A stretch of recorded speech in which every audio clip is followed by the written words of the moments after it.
Assalamualaikum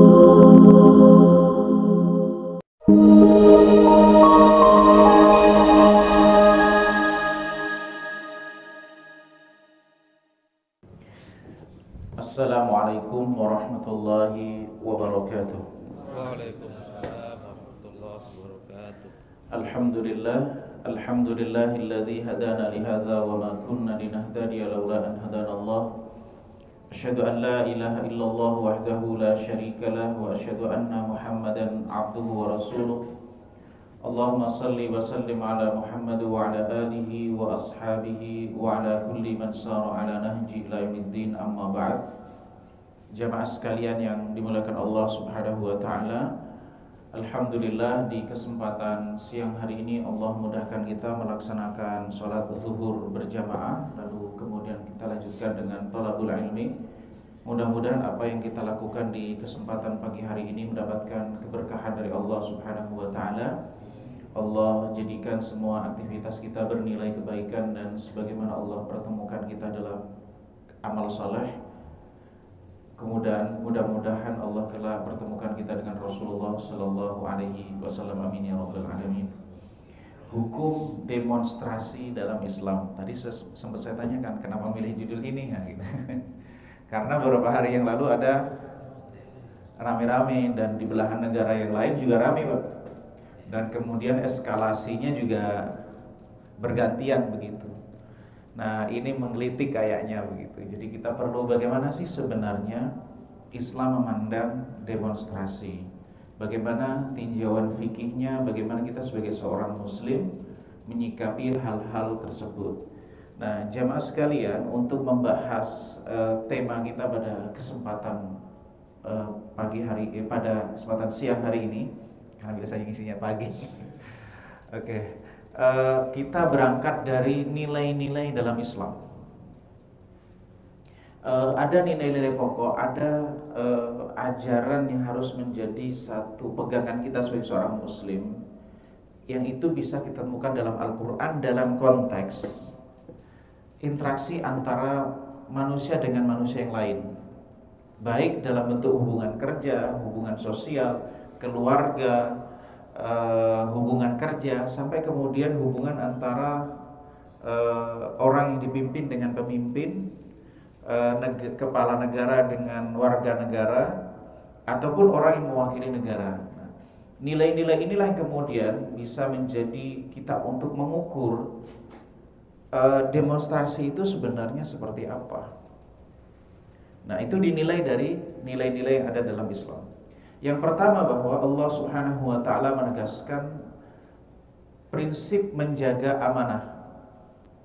Bahwa amanah itu adalah sesuatu yang Allah berikan kepada siapapun. Apapun bentuk amanah itu, Allah Subhanahu wa taala perintahkan untuk menjaganya. Termasuk diantaranya adalah amanah ilmu. Kalau seorang ahli di bidang IT misalnya, lalu suatu ketika mintai keterangan tentang hal yang berhubungan dengan IT, ada pemalsuan data atau enggak, nah segala macamnya kan orang IT yang tahu tuh. Nah, dia sebagai ilmuwan, maka dia itu amanah atas ilmu yang dimiliki, bertanggung jawab ketika dimintai keterangan. Begitu juga negara ini adalah amanah. Kemampuan yang kita miliki adalah amanah, jabatan adalah amanah. Innallaha ya'murukum an tu'addul amanati ila ahliha. Allah memerintahkan kepada kalian, siapapun kita, posisinya apapun, pemimpin atau yang dipimpin, warga negara atau kepala negara, pejabat atau non pejabat, publik atau swasta, semua itu memiliki ruang amanah masing-masing. Dan Allah Subhanahu wa taala memerintahkan kepada kita untuk menunaikan amanah. Wa idza hakamtum bainan nasi an tahkumu bil adl. Kalau kemudian memutuskan perkara di antara manusia, maka harus memutuskan dengan adil. Ini prinsip. Innallaha ni'ma ya'idzukum bih, innallaha kana sami'an basira. Sesungguhnya Allah memberi pelajaran yang sebaik-baiknya kepadamu. Nah, innallaha kana sami'an basira. Di sini ada nilai penting yang perlu kita lihat tentang amanah, menjaga amanah dan bersikap adil. Kalau ada orang tidak menunaikan amanah atau orang yang tidak berbuat adil, maka kita diperintahkan oleh agama untuk menjadikan dia menunaikan amanah, untuk meluruskan dia agar berbuat adil. Kemudian prinsip adil, ihsan dan solidaritas. Sebagaimana Allah Subhanahu wa taala tegaskan, ini kalau khutbah Jumat biasanya dibaca, innallaha ya'muru bil adli wal ihsan wa ita'i dzil qurba wa yanha 'anil fahsya'i wal munkari wal baghi ya'idzukum la'allakum tadhakkarun. Allah memerintahkan kepada kalian berbuat adil. Adil itu memberikan sesuatu sesuai dengan haknya. Kalau ihsan lebih dari adil. Kalau haknya sekian dia tambah, itu namanya ihsan atau fadl kalau dalam bahasa yang lain. Kemudian wa ita'i dzil qurba, menjaga solidaritas kekeluargaan, solidaritas sosial yang terkait dengan hubungan kekerabatan. Itu enggak boleh. Jadi kalau ada orang berupaya untuk memisahkan satu orang dengan orang yang lain atas dasar kepentingan tertentu, berarti dia melanggar ayat ini. Nah, Islam hadir bukan untuk memutuskan hubungan antara ayah dengan orang tua dengan ayah, kerabat dengan kerabat yang lainnya. Bahkan perbedaan agama semata itu tidak menjadi alasan untuk saling memusuhi. Tetapi urusan akhirat, nah itu nanti persoalan yang berbeda. Itu tentang adil, ihsan dan solidaritas. Ini adalah nilai penting yang dijaga oleh agama.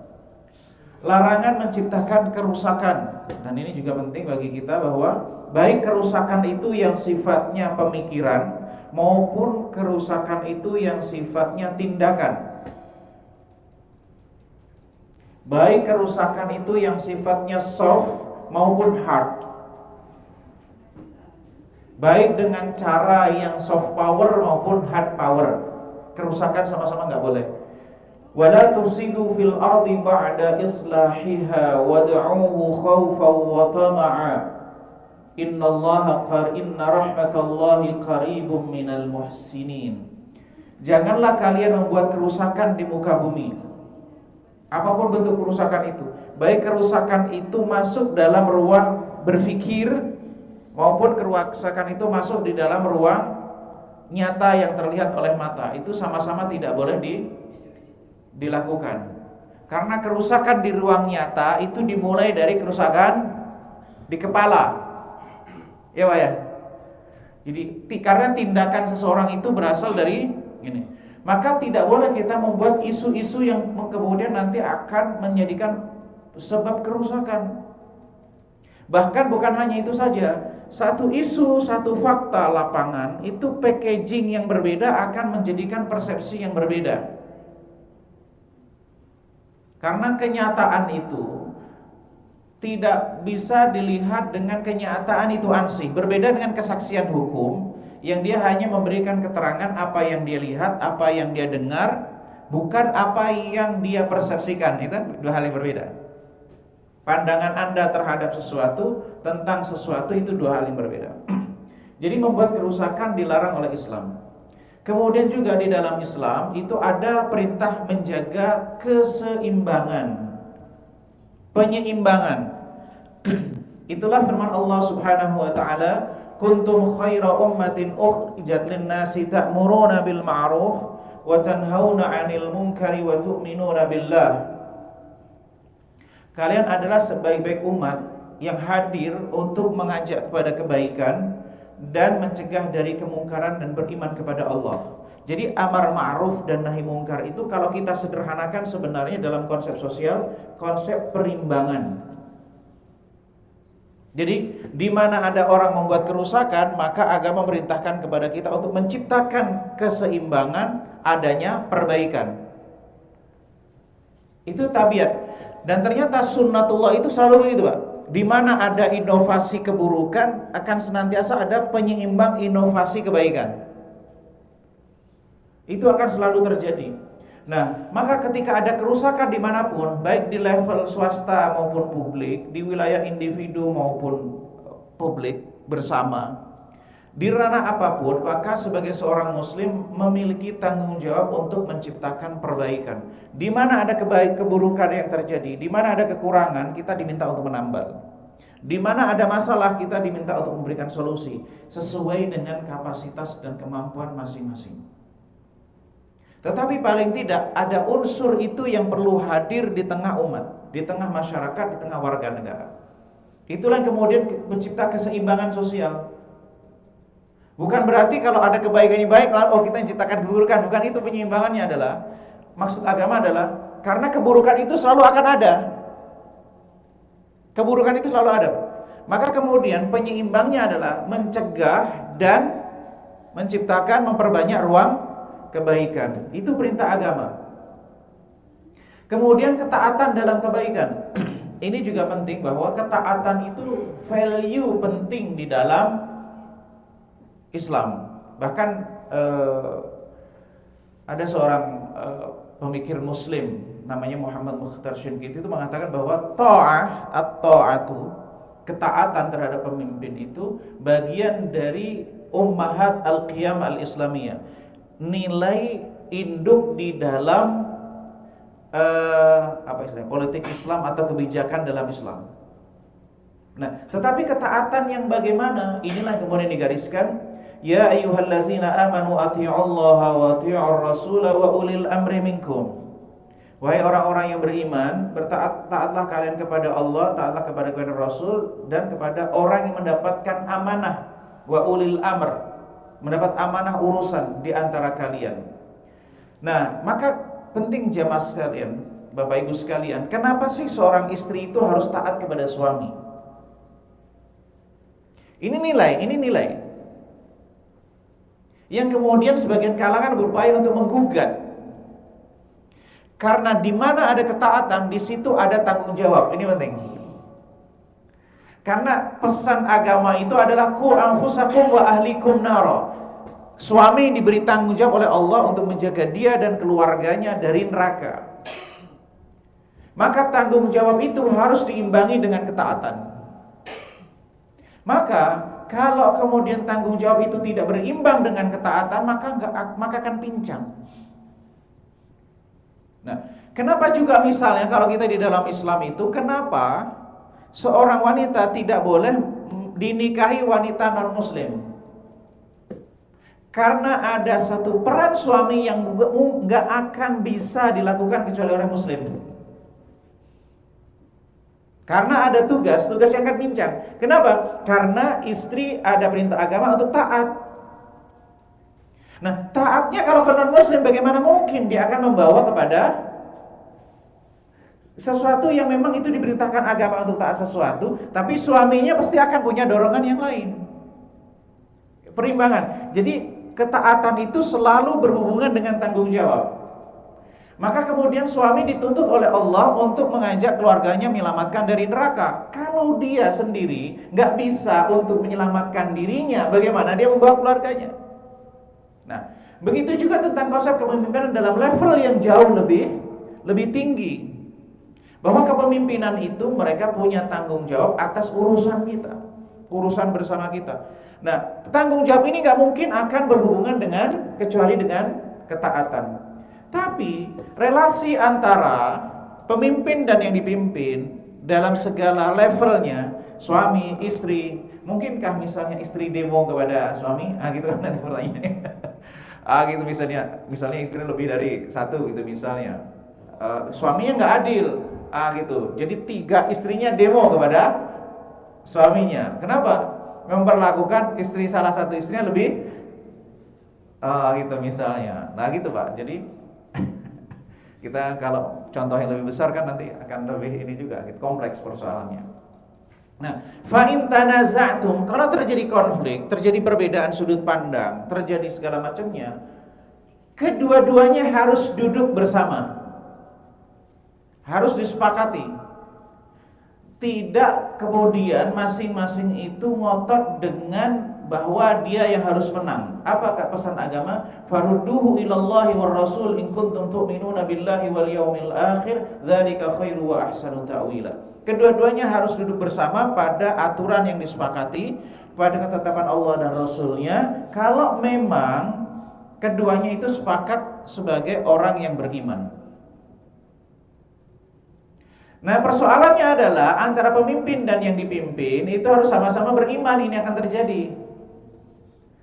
Suami dan istrinya sama-sama beriman, ayah dan anaknya juga beriman, baru akan mau duduk bersama untuk menyelesaikan masalah itu dengan aturan yang sama-sama disepakati. Tapi kalau masing-masing sudah punya kepentingan dan yang penting adalah kepentingannya adalah menang kepentingannya, itu akan sulit menemukan titik temu. Dalam skup yang lebih kecil saja itu ini. Misalnya gini, antara anak dengan anak misalnya. Ya, misalnya gini, orang tua adil itu belum tentu dipersepsikan adil, Pak. Contohnya kisahnya Nabiullah Yusuf. Apakah pertanyaannya adalah Nabi Yakub ya? Nabi Yakub itu pertanyaannya, apakah adil terhadap anaknya? Adil enggak, Pak? Enggak mungkin kita itu akan menilai Nabiullah itu enggak adil. Terlepas nanti konsep adilnya bagaimana? Apakah nafkah dengan hadiah? Apakah hadiah itu harus sama atau boleh beda? Itu kan perbedaan pandangan di antara ulama. Tetapi adil itu wajib. Nah, pertanyaannya adalah persepsi anaknya kepada Nabiullah Yakub apakah sama? Bisa beda, Pak. Begitu juga relasi antara suami dengan istri, ayah dengan anak, apalagi kakek dengan cucu, atau kemudian antara yang dipimpin dengan yang memimpin, ataupun pemimpin terhadap yang dia pimpin, persepsi belum tentu sama dengan fakta. Ini yang penting. Maka kemudian perlu parameter bersama. Nah, kalau di dalam Islam parameter bersama adalah Allah dan Rasulnya. Kemudian juga berikutnya ada yang namanya sunnatut tadafu'. Sunnatut tadafu' itu gini, Pak. Teori benturan, teori perimbangan sebenarnya. Jadi orang yang berada pada baris kebenaran, Allah Subhanahu wa taala itu meminta kepada orang-orang yang beriman untuk berupaya untuk memperjuangkan kebenaran. Karena perjuangan kebenaran inilah yang kemudian akan menjadi penyeimbang gerakan kebatilan, gerakan keburukan yang diinisiator oleh siapa? Iblis dan pengikut-pengikutnya. Iblis dan pengikutnya akan senantiasa menciptakan kerusakan-kerusakan, persoalan dan seterusnya. Namun Allah Subhanahu wa taala juga memerintahkan kepada orang-orang yang beriman untuk menciptakan perimbangan dari tindakan yang mereka lakukan. Nah, begitu juga di dalam konteks bernegara, dalam berkeluarga, dalam interaksi sosial di RT, RW dan seterusnya, teori perimbangan itu terus terjadi. Itu sunnatullah, sunnatullah. Orang baik itu pasti akan berupaya memperjuangkan kebaikan secara umum. Mungkin kalau sendiri dia nggak berani. Tapi ketika orang baik itu bertemu dengan orang sesama orang baik, maka kemudian akan memberikan power untuk menciptakan kebaikan. Akan menciptakan ekosistem kebaikan. Yang itu akan berbenturan dengan keburukan. Ketaatan dan keadilan antar manusia. Ini penting bahwa nilai dalam Islam, ya ayyuhan nasu inna khalaqnakum min dzakarin wa untha wa ja'alnakum syu'uban wa qabaila lita'arafu. Perbedaan etnis, perbedaan suku bangsa dan seterusnya itu adalah untuk saling mengenal. Positif. Tetapi nilai parameter nilai yang sejati adalah ketakwaan, komitmen terhadap aturan yang Allah Subhanahu wa taala tetapkan.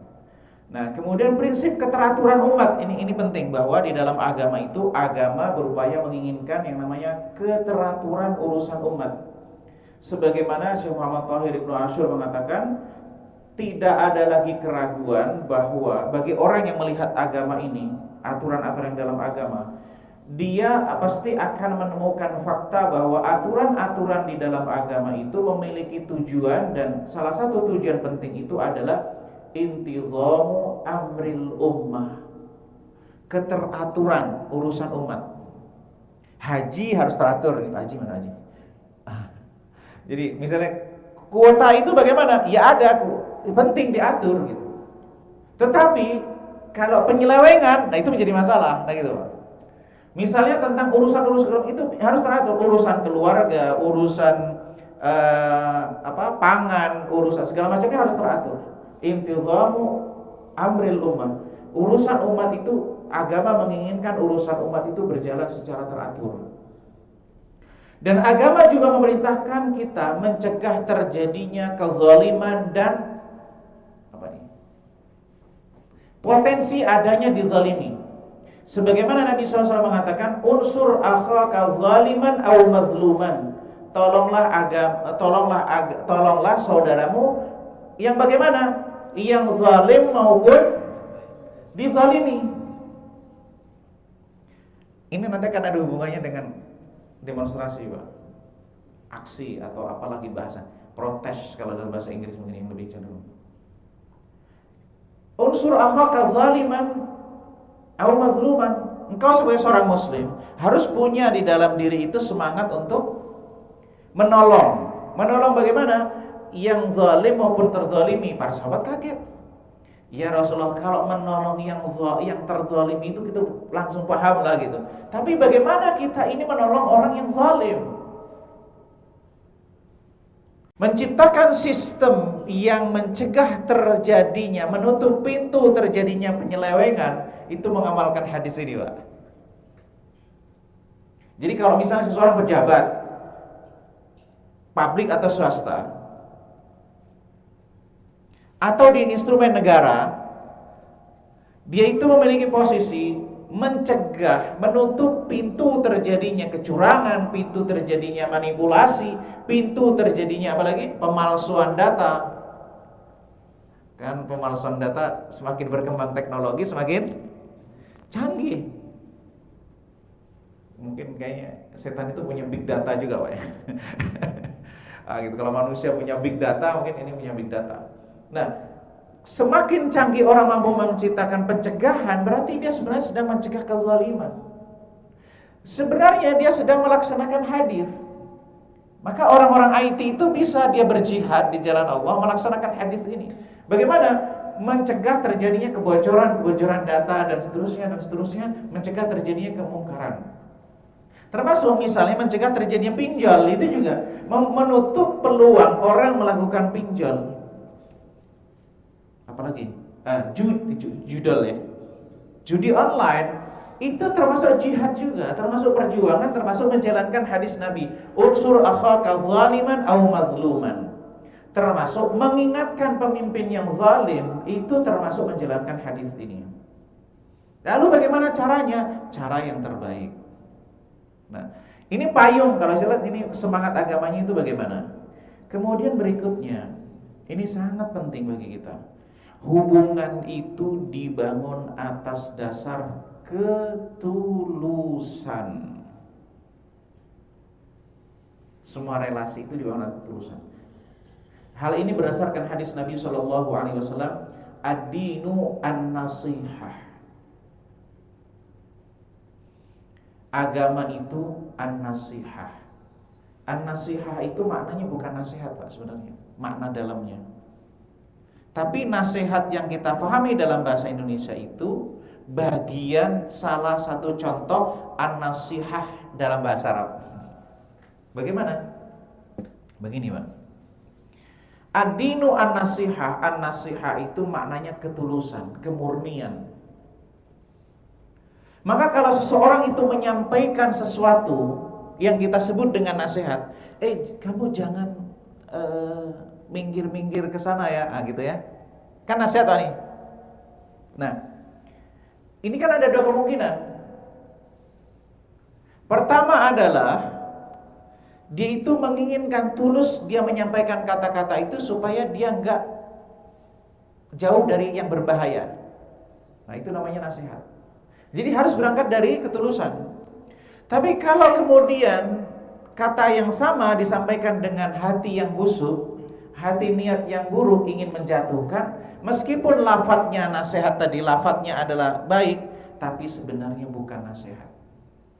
Maka nasihat, kata-kata nasihat itu dikatakan nasihat kalau dia memang berangkat dari niat yang tulus. Nah, hadis ini sebenarnya ingin menggambarkan kepada kita tentang nilai dasar hubungan antara seseorang dengan orang lain. Nah, hubungan itu seperti apa? Kata Nabi, liman ya Rasulullah, lillahi wa li kitabihi wa li rasulihi wa immatil muslimin wa ammatihim. Karena kita itu akan berhubungan dengan Allah, berhubungan dengan kitab Allah, berhubungan dengan Rasul, berhubungan dengan pemimpin umat muslim, orang yang dapat amanah, kepercayaan dari umat muslim, dan orang muslim secara umum. Semua hubungan ini harus dibangun atas dasar ketulusan. Maka kalau kita misalnya menegur, itu menegur niatnya di hati ketulusan. Termasuk jamaah sekalian, ketika mengkisos itu apa? Memberikan hukuman sesuai dengan tindak pidana yang dia lakukan, itu bukan kebencian, tapi ketulusan. Coba ya kan, gimana nih Pak? Jadi benar kita gak suka sama perbuatannya, tapi sama orangnya hatinya harus tulus. Maka Rasulullah pernah menegur keras Usamah ya. Ketika ada seseorang sudah kejepit, tinggal maka kemudian dia bersyahadat. Sudah mau dibabat oleh Usamah, dia bersyahadat. Usamah menduga ini hanya sekedar dia mau menyelamatkan. Tapi oleh Nabi ditegur keras, apakah kamu sudah belah dadanya sehingga mau tahu dia benar-benar? Karena apa? Kalau toh kemudian seseorang mau menghukum, pastikan menghukum itu bukan kebencian. Maka ketika ada sahabat minum khamr dihukum, minum khamr lagi dihukum lagi, minum khamr lagi dihukum lagi, ada sahabat yang jengkel, kemudian melaknat orang itu. Apa kata Rasulullah? Jangan lakukan itu. Dia itu mencintai Allah dan Rasulnya. Maka jamaah, banyak orang yang kita lihat itu bermaksiat, pakai ini tidak menutup aurat, tapi di hatinya ada cinta kepada Rasulullah. Cuman saja, lalu kenapa dia nggak melakukan itu? Ya banyak faktor lain gitu loh. Tapi kalau tanya cinta kepada Rasulullah, cinta. Kalau dia baca sejarah Rasulullah, apakah kemudian dia nangis terikat batinnya? Iya. Tapi kemudian karena sebab-sebab yang lain dia belum menutup aurat secara sempurna. Karena sebab-sebab yang lain bisa jadi masih minum khamr. Tapi maksudnya di sini pelajaran kita ambil, kalau toh kemudian orang memprotes, kalau kemudian toh orang kemudian dia memberikan nasihat, pastikan hati itu tulus, bukan dasar kebencian. Nah, baru kemudian kita masuk tentang demonstrasi dalam tinjauan fikih. Itu Pak, tadi nilai-nilai penting ya, itu yang kemudian kita jadikan sebagai acuan untuk melihat. Nah, untuk melihat sekarang apa itu yang dimaksud dengan demonstrasi? Ini yang penting dulu.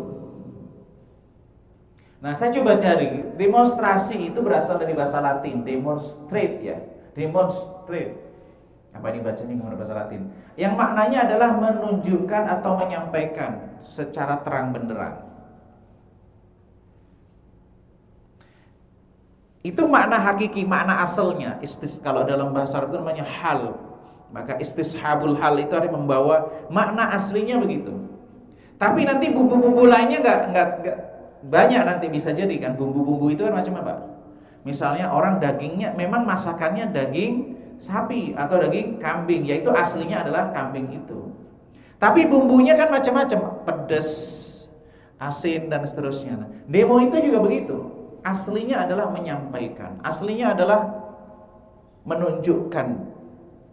Tapi nanti persoalan bumbu-bumbunya apa? Nah, itu yang akan jadi bahan sharing kita pada kesempatan kali ini. Demonstrasi bisa juga memiliki irisan makna, maksudnya makna yang berdekatan dengan protes. Kalau orang bahasa Inggris biasanya menyebutkan protes, kan menyebutkan demo itu kan lebih cenderung protes. Bermakna penyampaian ketidaksetujuan, ketidaksepakatan. Bisa dilakukan oleh individu maupun bersama-sama, kolektif.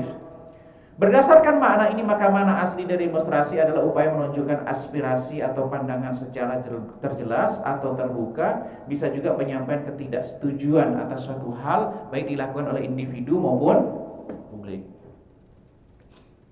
Itu makna aslinya. Nah, langsung kalau demonstrasi yang kita kenal di Indonesia ini bagaimana nih landasan hukum demonstrasi di Indonesia? Ini saya coba cari bahwa Undang-Undang Dasar 1945 pasal 28E ayat 3, setiap orang berhak atas kebebasan berserikat, berkumpul dan mengeluarkan pendapat. Ini berlaku bagi semua warga negara, muslim maupun non-muslim, publik atau swasta atau apapun ya. Ini tabiat undang-undang. Kemudian yang kedua, Undang-Undang Nomor 9 Tahun 1998 tentang kemerdekaan menyampaikan pendapat di muka umum. Kemerdekaan menyampaikan pendapat adalah hak setiap warga negara. Oke. Jadi sebelum kita bagaimana pandangan ulama, kita tahu nih bagaimana konsep demonstrasi di Indonesia. Kemudian peraturan Kapolri ya, ini nomor 7 tahun 2012 menetapkan tentang prosedur pemberitahuan tertulis kepada kepolisian sebelum melaksanakan unjuk rasa. Ini udah bahas unjuk rasa. Nah, ini saya coba sebutkan tentang hak dan kewajiban ya, yang berdasarkan peraturan Kapolri nomor 7 tahun 2012 pasal 5. Ini saya ambil, tidak semuanya saya sampaikan, saya ambil. Bahwa berserikat dan berkumpul mengeluarkan pikiran dan pendapat dengan lisan atau tulisan itu hak ya, termasuk hak. Mengeluarkan pikiran secara bebas dan memperoleh perlindungan hukum, mempunyai, mengeluarkan dan menyebarkan pendapat sesuai hati nuraninya secara lisan dan tulisan melalui media cetak maupun elektronik dengan memperhatikan, nah ini penting, nilai-nilai agama, kesusilaan, ketertiban, kepentingan umum dan keutuhan bangsa. Ini mengikat loh, ini penting, ini dalam hal ini. Mengajukan pendapat, permohonan, pengaduan dan atau usulan kepada pemerintah yang bersih, efektif dan efisien baik dengan lisan maupun tulisan sesuai dengan peraturan perundang-undangan, dan mengeluarkan pikiran dengan lisan maupun tulisan secara bertanggung jawab. Ini individu maupun kolektif. Tapi ada juga kewajiban menghormati hak asasi manusia. Nah ini kewajiban ya, ketika orang melakukan itu perlu memperhatikan tentang kewajiban dia juga. Hak asasi manusia orang lain, termasuk apa itu jalan ya, itu hak asasi loh. Jadi orang kalau bikin walimah itu harus ini juga itu, mempertimbangkan hak asasi publik, nah gitu, supaya pernikahannya berkah Pak. Kalau pernikahannya ganggu orang lain ya nanti khawatirnya bermasalah.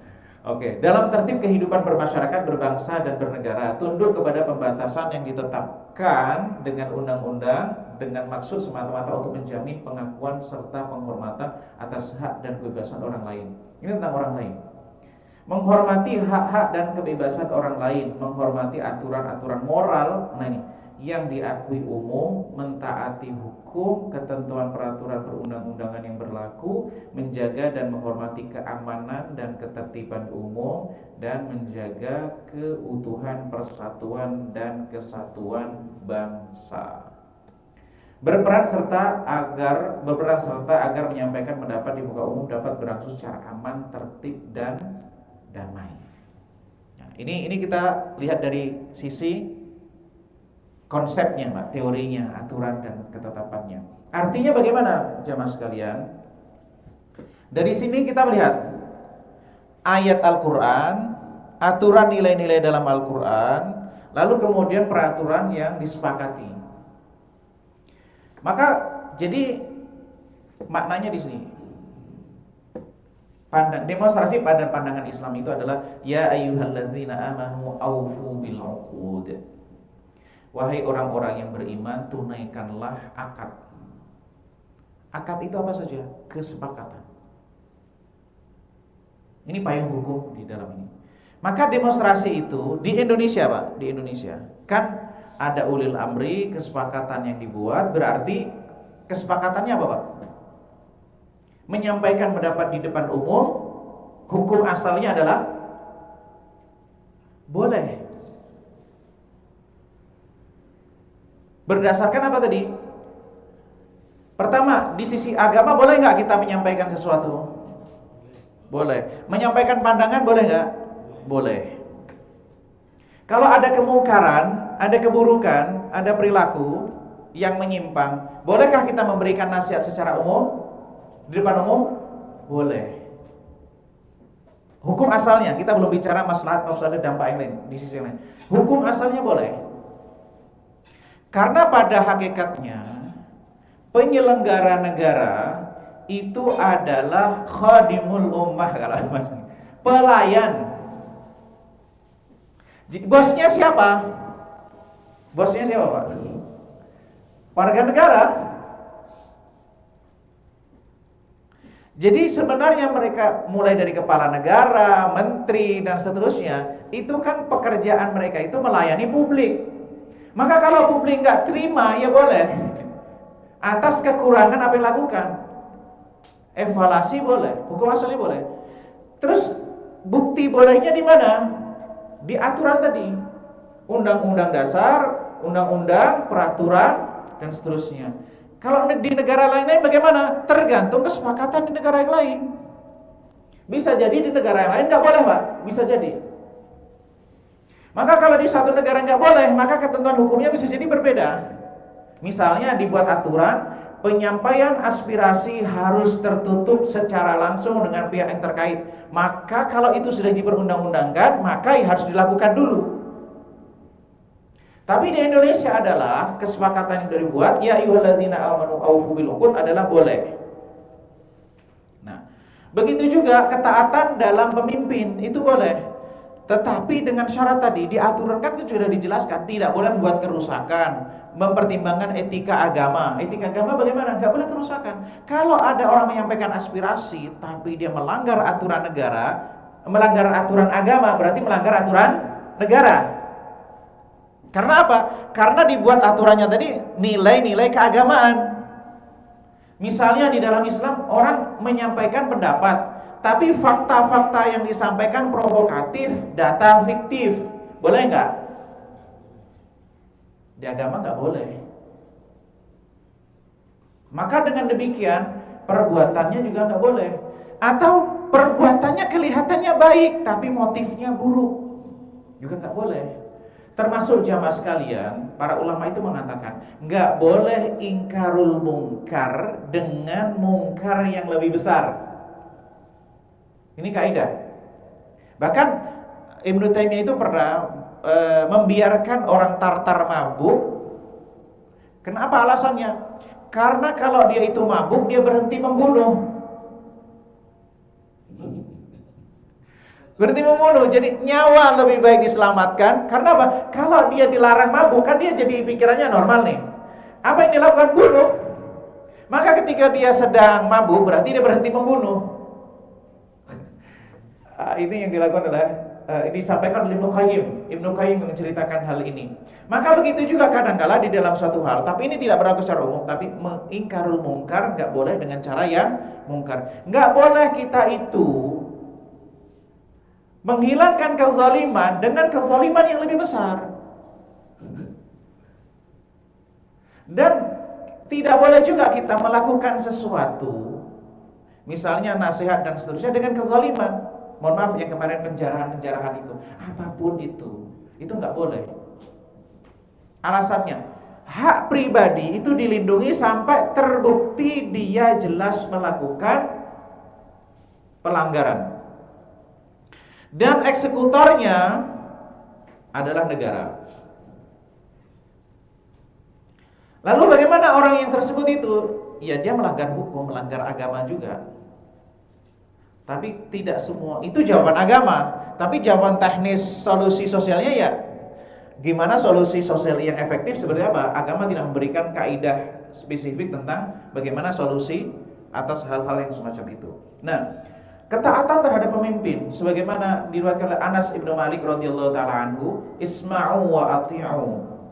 Terutama dalam situasi krusial seperti ini penting, Pak, keterarahan itu. Karena isu kan sekarang era media sosial, isu itu siapa saja bisa buat. Satu orang bisa megang 1000 akun. Maka penting di surah Al-Hujurat, ya ayyuhalladzina amanu in ja'akum fasiqun binaba'in fatabayyanu. Wahai orang-orang yang beriman, apabila datang orang fasik membawa berita, tidak mesti orang fasik. Tapi maksudnya adalah berita yang bermasalah itu harus diklarifikasi. Bukan hanya beritanya. Kadang-kadang gini Pak, faktanya benar tapi di packagingnya sehingga memunculkan persepsi yang salah. Misalnya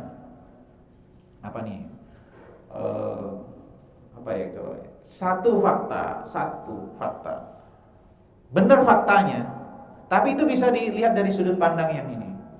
Kan banyak sekarang itu di media sosial yang gambar itu di capture yang sebenarnya orang sedang mau dibunuh, tapi di capture bahwa dia sedang bunuh. Itu kan bisa juga. Memutar balik fakta itu kan melalui media sosial juga gampang. Nah, maka penting bagi di sini prinsip agama itu ketaatan. Wa inistu'mila 'alaikum 'abdun habasyi ka'anna ra'sahu zabibah. Meskipun pemimpin itu adalah orang yang tidak berkelas secara sosial. Hadis ini sebenarnya menjadi standar bahwa di dalam Islam kepemimpinan itu bukan berdasarkan keturunan. Kalau ada hadis tentang al-imatu min Quraisy, kepemimpinan dari Quraisy, itu bukan maksudnya darah Quraisy, tapi orang yang memiliki kualifikasi Quraisy. Kualifikasi itu pemersatu, memiliki power, memiliki kemampuan untuk menyatukan, dan seterusnya. Itu kualifikasi Quraisy di masyarakat pada waktu itu. Nah, kemudian juga ini betapa besar Islam itu memberikan warning kerusakan. Ini bukan nanti para pendemo di kita pakai, ini bukan ini Mbak maksudnya, tetapi pesan yang ingin saya sampaikan tentang ayat ini adalah bahaya membuat kerusakan, betapa agama itu memberikan warning keras perbuatan yang membuat merusak. Innama jazaa'ul ladzina yuharibunallaha wa rasulahu wa yas'auna fil ardi fasadan an yuqattalu aw yusallabu aw tuqatta'a aydihim wa arjuluhum min khilaf aw yunfau minal ardh. Sesungguhnya balasan orang yang membuat yuharibunallaha wa rasulahu, muharabah itu menghunus senjata, membawa senjata, menyerang orang, menghilangkan nyawa, membuat kerusakan di muka bumi. Mereka itu dihukum mati, atau disalib, atau dipotong secara menyilang. Ini saya bukan, ini maksud saya nyampaikan ini bukan untuk provokasi Pak ya. Tapi ingin warning bahwa membuat kerusakan itu oleh agama benar-benar dilarang. Nah, kemudian berikutnya, kalau ada dua orang yang saling mengangkat senjata, solusinya sebenarnya didamaikan. Tapi yang membuat kerusakan, yang membuat atas itu boleh dilawan. Tapi kalau kemudian berdamai, maka selesaikan hubungan itu perdamaian dengan keadilan. Maka kalau ada konflik ya misalnya antara warga negara dengan pemerintah, pejabat dengan pemerintah, upayakan untuk damai dan diselesaikan sesuai dengan prinsip keadilan. Sebagaimana juga Nabi SAW memberikan pesan, man ra'a minkum munkaran, siapa yang melihat kemungkaran, falyughayyirhu, dimanapun kemungkaran itu ada. Dan tidak boleh kemudian justru masuk dalam kemungkaran itu. Jadi ada orang demo menjarah, ini ikut-ikutan, nggak boleh. Ini kan kemungkaran. Paling tidak, kalau kita bisa mencegah. Kalau nggak bisa, Pak, fabiyadihi. Kalau nggak bisa, lisannya. Kalau toh nggak bisa, jangan ikut-ikutan. Fabiqalbihi, wa huwa ta'ful iman. Nah ini jamaah sekalian, saya berikan gambaran tujuan dan sarana. Nggak kelihatan, Pak ya? Jadi 3 ini tersebutkan, ini berdasarkan dari surah Quraisy. Bahwa nilai penting di dalam suatu komunitas itu adalah keagamaan, keamanan dan kesejahteraan. Itulah penopang maslahat. Falya'budu rabb hadzal bait alladzi at'amahum min ju' wa amanahum min khauf. Dan itu juga doa yang diminta oleh Nabiullah Ibrahim. Jadi keagamaan, keamanan dan kesejahteraan. Itu pondasi. Karena itu akan menjadi pondasi maslahat. Maslahat apa? Maslahat yang berhubungan dengan agama kita, berhubungan dengan jiwa kita. akal, kehormatan, dan harta, pemenuhan kebutuhan itulah yang kemudian ditopang oleh 3 hal itu. Maka demonstrasi itu jangan sampai kemudian itu hanya sarana. Jangan sampai kemudian sarana itu justru merusak yang fundamental, merusak nilai agama, merusak keamanan, merusak kesejahteraan. Karena sejatinya adalah demo itu bisa seperti pisau bermata dua, bisa untuk kebaikan, bisa untuk keburukan. Dan tidak boleh kita mengingkari kemungkaran dengan cara yang pokoknya kalau dampaknya buruk berarti nggak boleh. Tapi kalau dampaknya maslahat dan itu terukur, maka itu diperbolehkan dengan cara yang tadi aturan tadi disebutkan, di agama juga diatur, maka itu diperbolehkan. Wallahu a'lam bishawab. Kalau mungkin ada itu bertanya, saya persilakan. Saya tidak memberikan. Kalau ada fatwa yang tidak memperbolehkan, itu karena ada aturan di negaranya, Pak. Misalnya fatwa ulama Saudi tidak memperbolehkan demonstrasi. Kenapa? Karena di negaranya nggak boleh, aturan negaranya nggak boleh. Nah, di Indonesia aturan negara memperbolehkan. Jadi itu 2 hal yang membedakan antara kita dengan beberapa negara di Timur Tengah. Wallahu a'lam bishawab. Kalau ada bertanya, saya persilakan. Kalau udah cukup mungkin waktunya masuk lagi. Ini, silakan. Gimana? Ada pertanyaan, silakan.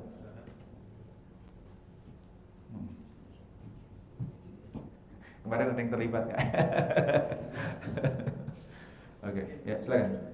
Menanya kalau untuk negara-negara yang mungkin ada negara berbasis Islam gitu ya, tidak hanya Arab Saudi, tapi banyak beberapa negara juga yang mereka sistem pemerintahannya itu secara keturunan. Nah, itu bagaimana pandangan Islam tentang itu? Iya. Di beberapa negara kayak Brunei Darussalam misalnya itu juga keturunan. Bahkan kalau di beberapa negara itu ada yang non keturunan, ada sistem keturunan, ada sistem pemerintahan. Nah, di dalam Islam itu tidak diatur secara teknis apakah keturunan atau tidak keturunan. Tapi prinsip di dalam Islam itu bukan keturunan. Apa basisnya? Wa amruhum syura bainahum. Urusan mereka adalah dibincangkan, dimusyawarahkan di antara mereka. Di antara mereka. Kalau toh keputusan nanti mengambil keturunan bukan karena basisnya keturunan, tapi basisnya adalah syuranya. Bahkan ulama memang berbeda pendapat tentang hadis al-a'immatu min Quraisy. Pemimpin itu dari Quraisy. Sebagian ulama mengatakan kalau kita baca di siasah syar'iyyah dalam Islam itu kepemimpinan al-imam al-uzba, pemimpin yang agung, pemimpin tertinggi itu adalah dari Quraisy. Ibnu Khaldun dan rata-rata ulama mu'asirin itu berpendapat bahwa pemimpin itu bukan keturunan Quraisy. Lalu apa maksud dari hadis Nabi SAW dengan Quraisy itu? Penyebutan Quraisy maksudnya sifat Quraisy. Sifat Quraisy di masa Nabi bagaimana? Mereka yang punya power. Bahasa mereka dikuasai, dipahami oleh semua Arab dengan suku-suku yang lain. Dan mereka itu pemersatu. Maka Quraisy lah yang layak jadi pemimpin. Nah, maka justru Nabi SAW itu tidak menunjuk pemimpin secara spesifik, tetapi ulama memahami dari isyarat. Kalau kepemimpinan itu berasal dari keturunan, Nabi menunjuk siapa keturunan Nabi SAW. Kalau Ali kan menantunya, berarti kemungkinan adalah Hasan dan Husain. Kalau berdasarkan keturunan. Nah, Ahlus Sunnah wal Jamaah itu berpendapat bukan keturunan, tapi syura. Berbeda dengan Syiah, itu berdasarkan keturunan. Justru yang keturunan itu Syiah. Syiah al-Imamiyah, mereka itu punya pendapat bahwa nggak mungkin, ini saya sempat dengar langsung di ini tokoh Syiah itu ngomong, nggak mungkinlah Nabi itu untuk urusan besar tidak menunjuk orang. Pandangan mereka ya, tidak menunjuk orang, pasti sudah menunjuk. Ini urusan besar. Lalu siapa yang paling berhak? Ya menurut mereka adalah Ali. Ali siapa lagi anaknya? Hasan. Lalu siapa? Husain. Lalu setelah itu turunan Husain. Jadi baru kemudian dimonopoli di situ. Nah, kalau kita lihat di nilai-nilai Islam, ini penting Pak. Di kalangan Ahlus Sunnah wal Jamaah itu mayoritas ketentuan dalam agama tidak menunjuk kepada person tapi kepada sifat. Nilai-nilai penting. Memang ada person Fir'aun, ada sosok Fir'aun ada, tetapi pesan yang ingin disampaikan bukan pada sosoknya, tapi pada sifat Fir'aunnya. Sosok Qarun ada, bukan fiktif. Kalau fiktif berarti bukan hak. Benar ada, tetapi pesan yang disampaikan bukan masalah, bukan Qarunnya, tapi sifat Qarunnya. Maka eksplorasinya pada sifat. Begitu juga wa amruhum syura bainahum. Urusan mereka dibicarakan mereka. Justru inilah sistem yang diajarkan oleh Nabi, sistem yang advance. Kalau keturunan, ya sebelum-sebelumnya udah berketurunan. Justru advance diajarkan oleh Nabi. A'immatul min Quraisy advance. Bahwa sistem yang dikenal itu adalah sistem itu berdasarkan sifat, kelayakan, solahiyah kalau dalam bahasa ininya. Mana yang layak, itulah yang layak jadi pemimpin. Darah dari manapun. Apa penopangnya? Ya bisa menopang keamanan, bisa menopang kesejahteraan agamanya. Nah itu yang harus, kalau di dalam bahasa agama, al-quwwatu wal amanah. Itu qawiyun amin. Kuat itu kapasitas, kemampuan. Kemudian amin, amanah itu karakter. Jadi dua hal itu. Terserah dia keturunan siapa, tapi karakter harus terpenuhi, sifat terpenuhi. Wallahu a'lam bishawab. Mungkin cukup ya. Kita kepada majelis. Subhanakallah bihamdika asyhadu an la ilaha illa anta astaghfiruka wa atubu ilaik. Assalamualaikum warahmatullahi wabarakatuh. Waalaikumsalam.